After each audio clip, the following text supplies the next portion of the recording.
Dear students, higher mathematics की इस video lecture series में आप सभी का स्वागत है।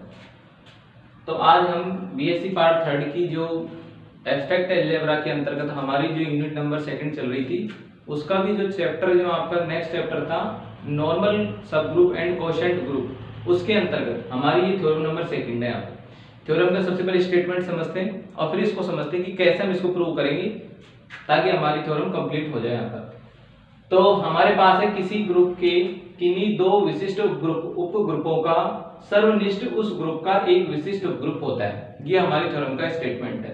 तो जो जो चीजें इसमें से उपस्थित है उन चीजों को हम एक बार नोट कर लेते हैं यहाँ पर।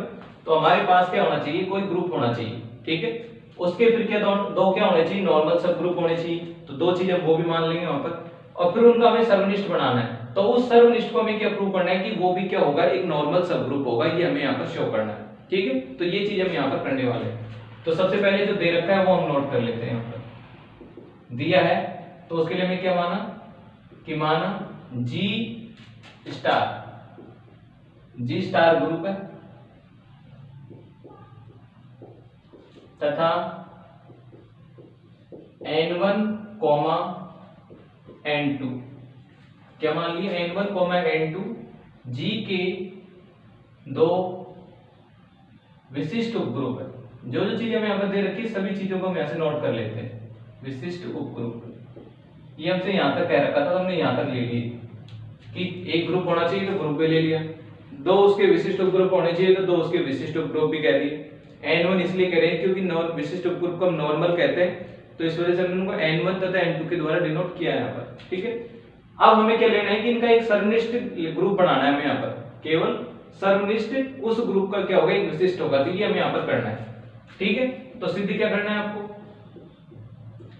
आपको सिद्ध क्या करना है ये लेकर चलते हैं। तो सिद्ध करने के लिए क्या करें कि इन दोनों सब ग्रुपों का सर्वनिष्ठ लो। तो हमें करना है सिद्ध क्या कि n1 इंटरसेक्शन n2 कि n1 तथा n2 का जो सर्वनिष्ठ है वो क्या होगा, इंप्लाइज दैट वो क्या होगा, एक नॉर्मल सब ग्रुप होगा। यह क्या होगा, विशिष्ट ग्रुप है जी का, विशिष्ट ग्रुप है होगा।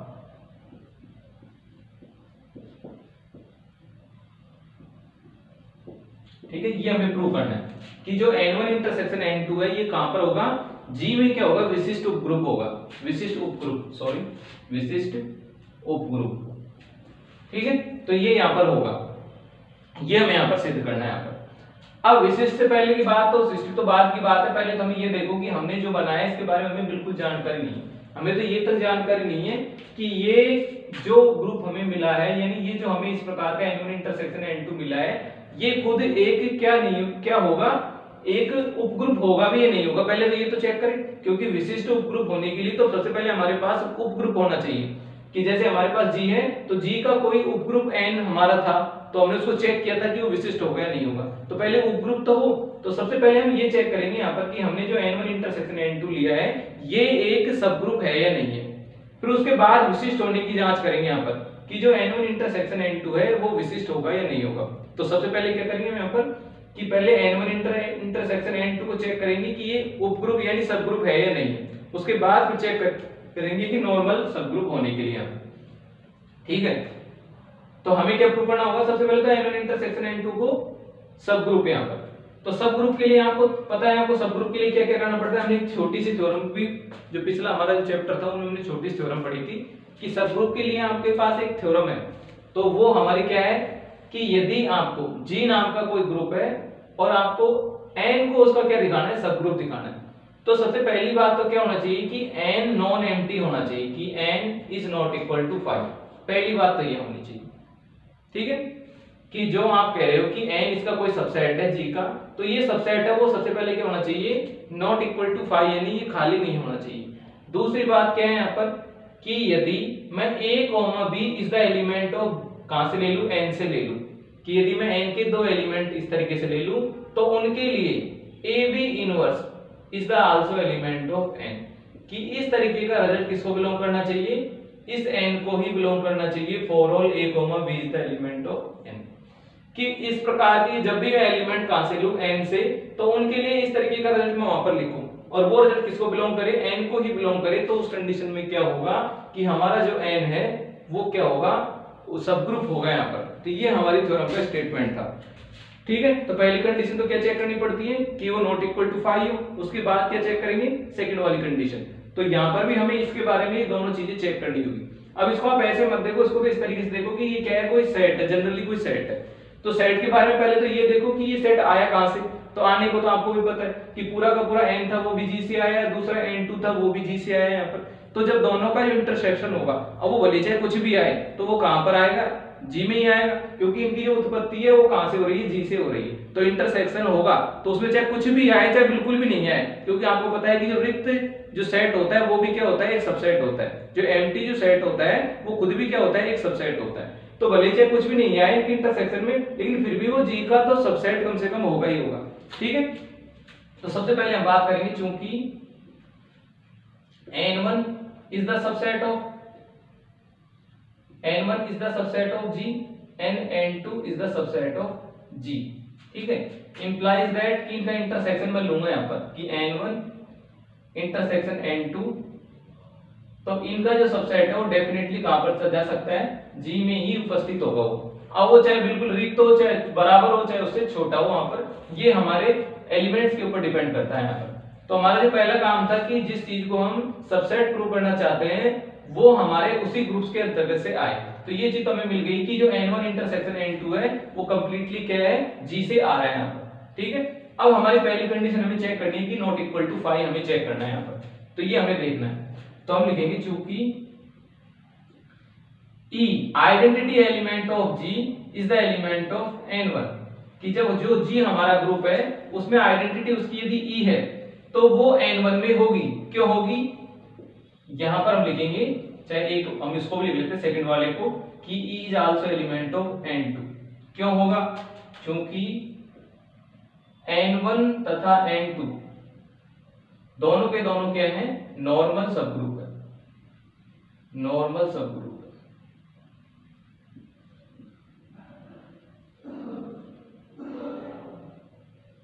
कि n1 तथा n2 जो दोनों है वो क्या है, नॉर्मल सबग्रुप है, दोनों नॉर्मल सबग्रुप है। तो उस कंडीशन में जो आइडेंटिटी होगी वो दोनों में एग्जिस्ट करेगी वहां पर। ठीक है, तो हमने क्या देखा कि जो E नाम का एलिमेंट था वो इसमें भी उपस्थित है, इसमें भी उपस्थित है।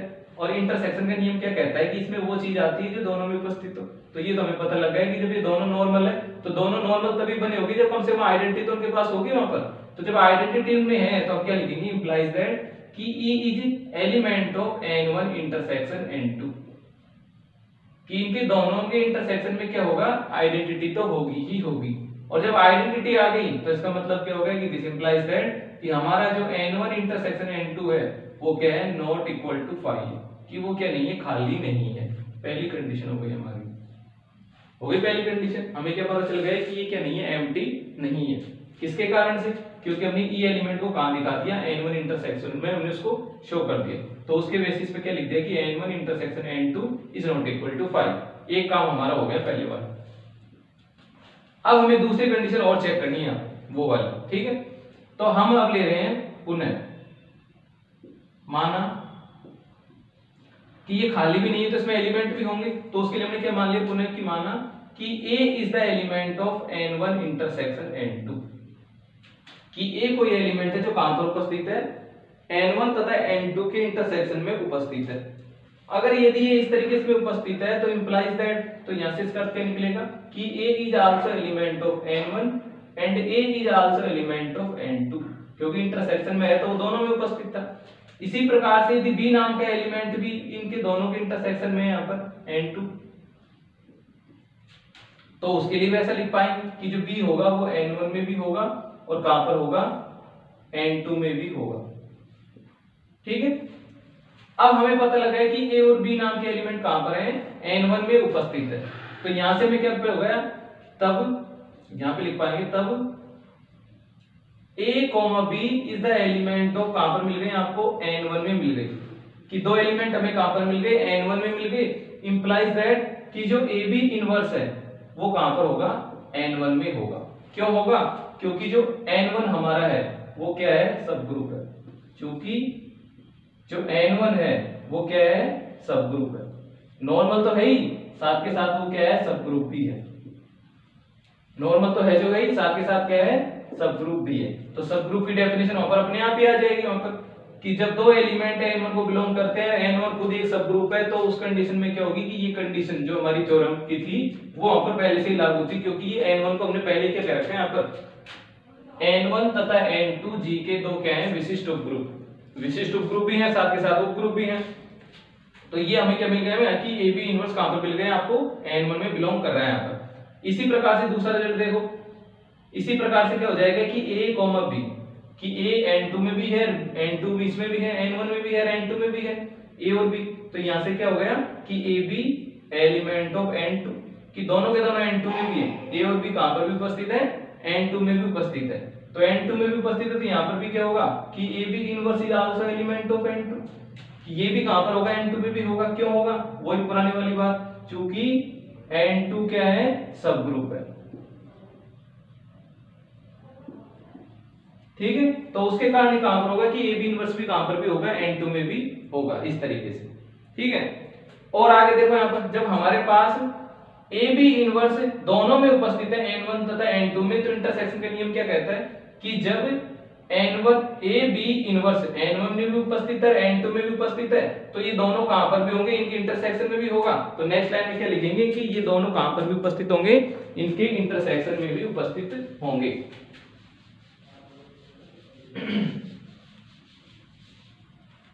तो हमें यहां से क्या पता लग गया, यहां से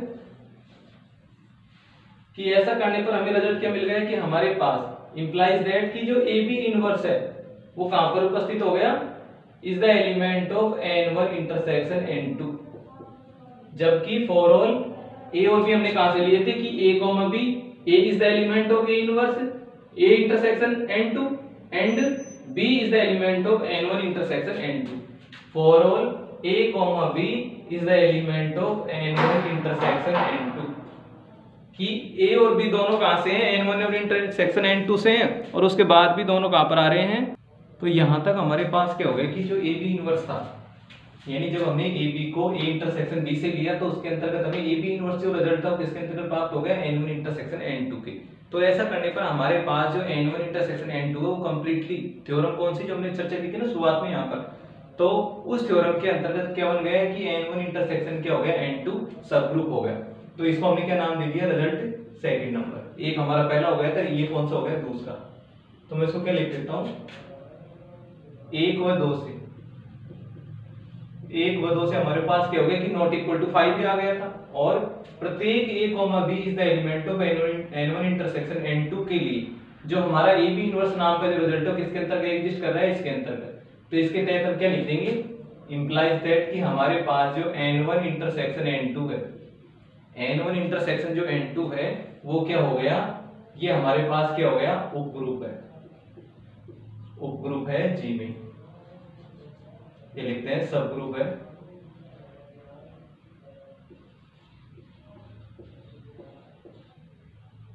ठीक है, तो हमारे पास एक काम हो गया, यानी जो हमने शुरुआत में चर्चा की थी यहाँ पर कि सबसे पहले हमें क्या प्रूव करना है कि विशिष्ट होने से पहले वो सब ग्रुप तो कम से कम होना चाहिए। तो हमारा आधा काम हो गया है यहाँ पर कि हमें जो इसको सब ग्रुप प्रूव करना था वो हमने सब ग्रुप यहाँ तक शो कर दिया कि हाँ कि जब भी n1 इंटरसेक्शन n2 यानी दो विशिष्ट या दो साधारण यदि उपग्रुप की बात की जाए कि दो नॉर्मल जो सब ग्रुप है उनका जो इंटरसेक्शन है वो ऑलवेज क्या होता है, एक सब ग्रुप ही होता है। ये चीज हमें यहाँ पर समझ में आ गई। ठीक है, ये काम तो हमारा हो गया। अब हमें ये प्रूव करना है कि ये क्या होगा, नॉर्मल सब ग्रुप होगा, ये हमें और शो करना है। तो नॉर्मल के लिए आपको पता है, नॉर्मल के लिए जब आपके पास कोई भी सब ग्रुप हो तो नॉर्मल शो करने के लिए हमारे पास जो हमने डेफिनेशन पढ़ी थी वो हमारे माइंड में आ जानी चाहिए। डेफिनेशन हमारी कौन सी, G N G inverse is the element of n for all g is the element of g and n is the element of n। तो उसके लिए ये हमारा रिजल्ट सदैव इसको बिलोंग करे जिसको हम नॉर्मल प्रूव करना चाहते हैं वहां। तो हमें इस रिजल्ट को ध्यान में रखते हुए इस चीज को समझना है, क्योंकि ये किसके अंतर्गत है, ये डेफिनेशन हमारी इसकी नॉर्मल सब ग्रुप की यहाँ पर। तो ये काम हमें करना है यहाँ पर। तो उसके लिए आपके पास क्या करना होगा कि आपको उसी तरीके से कुछ एलिमेंट लेने होंगे और उनके लिए आपको रिजल्ट लिखना होगा। तो हमने यहाँ पर क्या ले लिया कि माना, क्या ले लिया हमने, कोई एलिमेंट लिया यहाँ पर कि माना G is the element of capital G। ठीक है, इस तरीके से यहाँ पर कि हमने G कहां से ले लिया, कैपिटल G से ले लिया यहाँ पर। ठीक है, और N हमने कहां से ले लिया, N1 से ले लिया। ये चीज हमने दो काम यहाँ पर कर रहे हैं। तो उसके अंतर्गत यहाँ पर क्या प्राप्त होगा, इंप्लाइज दैट कि G inverse is the element of N1। होगा नहीं होगा? क्यों होगा? क्योंकि जो N1 है, क्यों होगा? क्योंकि जो N1 है वो क्या है, नॉर्मल सब ग्रुप है। वो क्या है, नॉर्मल सब ग्रुप है। ये तो शुरुआत में हमने लेकर चले थे इसको यहाँ पर कि हमने N1 को क्या लिया था शुरुआत से ही कि N1 क्या हमारा नॉर्मल सब ग्रुप है। तो नॉर्मल सब ग्रुप के ऊपर तो पहले से अपने आप ही परिभाषा लागू होगी यहाँ पर। तो ये चीज हमने एक ले लिया यहाँ पर। ठीक उसी प्रकार तथा यदि G हमारा कहां से आ रहा है, कैपिटल G से, तथा N हमारा आपके बार N2 से है कि N हमारा कहां से आ रहा है, N2 से आ रहा है, क्योंकि हम दोनों की इंटरसेक्शन की बात कर रहे हैं। तो जो चीज N1 में एग्जिस्ट कर रही है इंटरसेक्शन के माध्यम से, वो N2 में भी आएगी वो चीज वहां पर। तो इस कारण से हम दोनों को सेम ले सकते हैं यहाँ पर। यदि ये कोई और रिजल्ट होता है यूनियन वाला, तब हम ये नहीं कह पाते कि जो चीज आप N में ले चुके हो N1 में पहले, उसी को आप N2 में लो। तो यहाँ पर ऐसा इसलिए कर रहे हैं कि हम बात करें इंटरसेक्शन की, और इंटरसेक्शन में आप चाहे एक ही के लिए अलग अलग बात करो, चाहे पर्टिकुलर दोनों के लिए बात करो, वो एक ही बात होती है, क्योंकि दोनों ही जो रिजल्ट है, यानी जो रिजल्ट इसमें होगा वो यहाँ पर भी होगा, तभी जाके इंटरसेक्शन में वो आएगा। ठीक है, तो अब इसके बारे में के लिए किसी प्रकार, अब ये तो कोई भी पॉइंट हो सकता है G का, तो G का यहाँ पर भी तो कोई भी पॉइंट था, तो हमने क्या ले लिया, तथा G is the element of G and N is the element of N2। तो इसके बेसिस पर रिजल्ट क्या हो जाएगा कि G inverse is also element of N2। ये भी किससे, क्योंकि जो N2 है वो भी हमारा क्या है, नॉर्मल सब ग्रुप है। जो N2 है वो भी क्या है, नॉर्मल सब ग्रुप है। ठीक है, तो ये भी क्या था, नॉर्मल सब ग्रुप था, और ये भी क्या है, नॉर्मल सब ग्रुप है। अब हमने क्या देखा कि एक ही रिजल्ट है, यानी एक ही एलिमेंट है जो N1 में भी आ रहा है और N2 में भी आ रहा है यहाँ पर, कि N1 में भी ये बिलोंग कर रहा था, N2 में भी बिलोंग कर रहा था। तो क्या लिख दिया, तब हमारे पास जो G इनवर्स है, जो G इनवर्स है वो कहां पर चले जाएगा, is the element of N1 intersection N2। ठीक है, for all G is the element of, कहां से आएगा कि G is the element of capital G, and जो N था वो N हमारा दोनों के इंटरसेक्शन से है कि N is the element of N1 intersection N2, कि जो N है वो तो N1 इंटरसेक्शन से N2 से आ रहा है, और जो G था वो कैपिटल G से आ रहा है। और ऐसा करने पर भी प्रत्येक जो रिजल्ट है वो किसके अंतर्गत जा रहा है, N1 इंटरसेक्शन N2 के अंतर्गत जा रहा है। यानी हमारी परिभाषा इस N1 इंटरसेक्शन N2 नाम का जो सब ग्रुप है उसके लिए भी क्या हो रही है, वेरीफाई हो रही है। तो दिस इंप्लाइज दैट कि हमारा जो N1 इंटरसेक्शन N2 है वो क्या होगा, N1 इंटरसेक्शन N2 नॉर्मल सब ग्रुप है, नॉर्मल सब ग्रुप है किसमें, G में, नॉर्मल सब ग्रुप है G में। तो ये आपको यहाँ पर प्रदर्शित करना था कि इस तरीके से हमारा क्या होगा, N1 जो इंटरसेक्शन N2 है वो क्या है, एक नॉर्मल सब ग्रुप है किसमें, G में। तो यहाँ पर आपको समझ में आ गया कि हमने दो पार्टों में इस थ्योरम को प्रूव किया। सबसे पहले जिस चीज को आपको नॉर्मल प्रूव करना है उसके बारे में ये बिल्कुल क्लियर कर लो कि वो क्या है, एक सब ग्रुप हो। तो वो चीज हमारे पास क्लियर नहीं थी पहले यहाँ पर, क्योंकि N1 इंटरसेक्शन N2 बस जनरली क्या था, एक सेट था यहाँ पर, ठीक है, जिसमें N1 खुद क्या था, एक नॉर्मल सब ग्रुप था, और N2 क्या था, एक नॉर्मल सब ग्रुप था। तो इन दोनों के इंटरसेक्शन के बारे में हमें कोई जानकारी नहीं थी। तो पहले तो हमने ये चेक किया कि जो N1 इंटरसेक्शन N2 है वो खुद सब ग्रुप है या नहीं। तो वो प्रोसेस हमारी कहां तक गई, यहाँ तक। तो यहाँ पर हमें पता चल गया कि N1 इंटरसेक्शन क्या है, सब ग्रुप है। और जब सब ग्रुप हमें कोई मिल जाता है तो फिर हम परिभाषाओं के माध्यम से ये जांच करते हैं कि वो नॉर्मल होगा या नहीं होगा। तो बाद में हमने यहाँ पर चेक किया, यानी हमने उसके लिए रिजल्ट देखा कि जो काम इन दोनों में जो हमें मिल रहा था N1 और N2 में, वो कहां पर भी आ रहा है, N1 इंटरसेक्शन N2 में भी हो रहा है। जब ऐसा हो रहा है तो उस कंडीशन के अंतर्गत हमें क्या प्राप्त हो गया कि N1 इंटरसेक्शन N2 क्या हो गया, नॉर्मल सब ग्रुप हमें प्राप्त हो गया। और यही आपकी थ्योरम थी कि किसी ग्रुप के किन्हीं दो विशिष्ट उपग्रुप, तो दो हमने N1 और N2 लिए थे, उनका जो सर्वनिष्ठ यानी जो इंटरसेक्शन होगा वो खुद भी क्या होगा, विशिष्ट उपग्रुप होगा। यहाँ पर हमने लिखा भी था कि सिद्धा में क्या करना है कि N1 इंटरसेक्शन N2 नाम का जो सेट है उसको क्या दिखाना है, कंप्लीटली नॉर्मल सब ग्रुप दिखाना है G में। तो वो हमने यहाँ पर फाइनली क्या दिखा दिया कि N1 इंटरसेक्शन N2 नॉर्मल सब ग्रुप है G।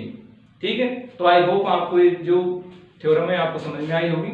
और यदि फिर भी यदि कोई डाउट वगैरह रहता है तो आप मुझे कमेंट्स में इस चीज को मेंशन कर सकते हो, ताकि हम जब नेक्स्ट वीडियो बनाएंगे तो इस चीज को वहां पर ध्यान में रखते हुए उस चीज को दूर करेंगे वहां पर। ठीक है,